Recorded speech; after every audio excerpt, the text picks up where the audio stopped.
হনুমানৰ লংকালৈ যাত্ৰা। চামুণ্ডাৰ সৈতে হনুমানৰ সাক্ষাৎ আৰু চামুণ্ডাই লংকা ত্যাগ কৰি কৈলাশলৈ গমন।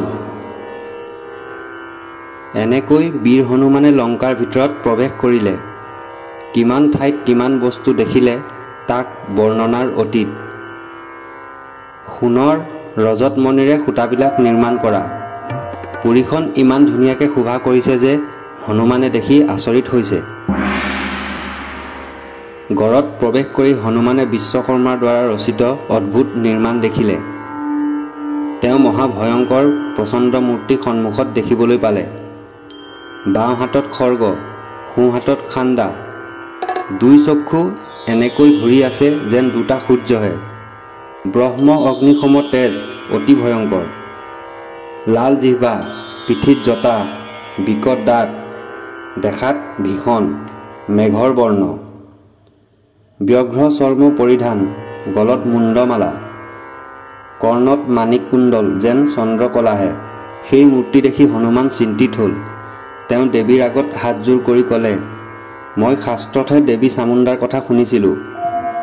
তুমি শিৱৰ প্ৰেয়সী হৈ ইয়াত আছা কেলৈ? তোমাক দেখি মোৰ ভয় লাগিছে। হে মাতা, তুমি লংকাত কিয় আছা? চামুণ্ডাই ক'লে, মই শংকৰৰ সতী। তেওঁ আজ্ঞাতেই মই ইয়াত আছোঁ। ব্ৰহ্মাই যেতিয়া সোণৰ লংকাপুৰী সৃজন কৰিছিল তেতিয়াৰ পৰাই মই লংকাপুৰী ৰক্ষা কৰি আছোঁ।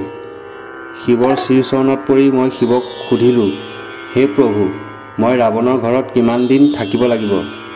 তেতিয়া শংকৰে ক'লে, হে দেৱী, তুমি ইয়াত তেতিয়ালৈকে থাকা যেতিয়ালৈকে ৰাম অৱতাৰ নহয়। ৰামে দশৰথৰ ঘৰত জন্ম ল'ব। তেওঁৰ পত্নী সীতাক ৰাৱণে হৰণ কৰি আনিব। সীতাৰ অন্বেষণত ৰামে দূত পঠাব। তেওঁৰ নাম হনুমান। তেতিয়াই তুমি লংকা এৰি স্বস্থানলৈ আহিবা। শিৱৰ কথামতে তেতিয়াৰ পৰাই মই লংকাপুৰী ৰখি আছোঁ। হনুমানক নেদেখালৈকে মই যাব নোৱাৰোঁ। হে বাছা, তুমি কাৰ সেৱক? তোমাৰ ঘৰ ক'ত?